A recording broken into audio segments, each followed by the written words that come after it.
At the beginning of last year, Colorado became the first government in the United States to allow regulated retail sales of marijuana. In their first year of legal sales, they sold close to 20 tons of weed to recreational users through the regulated system, and they estimate they're still not even capturing half of the overall cannabis market. We're joined today by Andrew Livingston, who's a policy analyst from Vicente Sederberg LLC, a Colorado-based law firm focused on the business and the law of marijuana.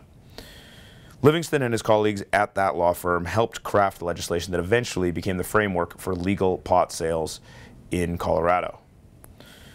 Here in Canada, where we've just elected a new pro-legalization federal government, we wanted to know what can our country learn from the example of Colorado. So we're speaking with Andrew here today. Andrew, your law firm has been in touch with policymakers and elected officials, not only from within the state of Colorado, but also from outside the state. Is that correct? So one of the benefits of coming first and passing this first is everyone comes to you for how to do it. So our law firm hosts elected officials and bureaucrats and dignitaries from around the country and from around the world. We generally chat about how we're doing the regulations, how they are, what sort of issue spotting. A lot of it is issue spotting and discussion of how to deal with certain, maybe of the little bit more contentious, minute issues.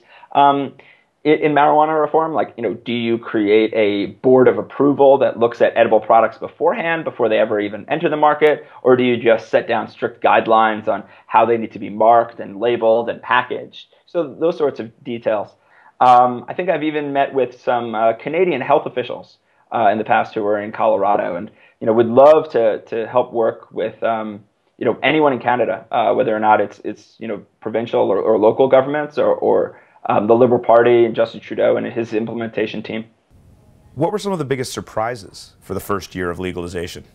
Yeah, so probably the biggest surprise comes with the difference in tolerance, in edible marijuana tolerance, between medical marijuana patients and just normal recreational adult users. So oftentimes when we think of edibles, maybe we made back in college or, in the old days, you took a bunch of trim, you ground it up, you put it in brownies. They were gross. They kind of tasted like grass. But essentially from that, it was, you had some butter in there. So with those sorts of edibles, you're dealing with the direct trim and butter. And it's a less potent mixture. And it kind of tastes weedy because of that. But in any state in which you have a real actual industry and a licensing and manufacturing processes, it doesn't really make sense to necessarily start from leaf. It makes more sense to start from an oil that's been already extracted. You've got less, kind of negative plant flavors in your cookie, and it's easier to dose, easier to have a specific amount of THC that's in that product. But they also potentially can be a little bit stronger.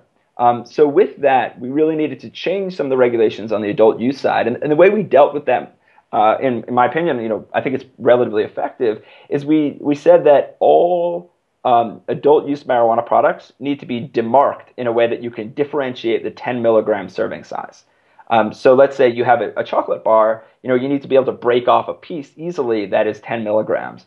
Because otherwise we had these medical marijuana products that were then transitioned over to the adult use side, and they'd be small. They'd be, the size of a single chocolate, and maybe they'd be 50 milligrams. And it's just hard to cut that off into the sort of serving sizes that were needed by adult use consumers. So that was kind of one of the biggest hurdles we dealt with, and I think that lots of other states have learned from Colorado. So when it comes to figuring out the tax rate and the pricing structure for legal weed, do you have to try to make it competitive with the black market so that consumers will want to leave their drug dealers and come over to the legal, regulated side?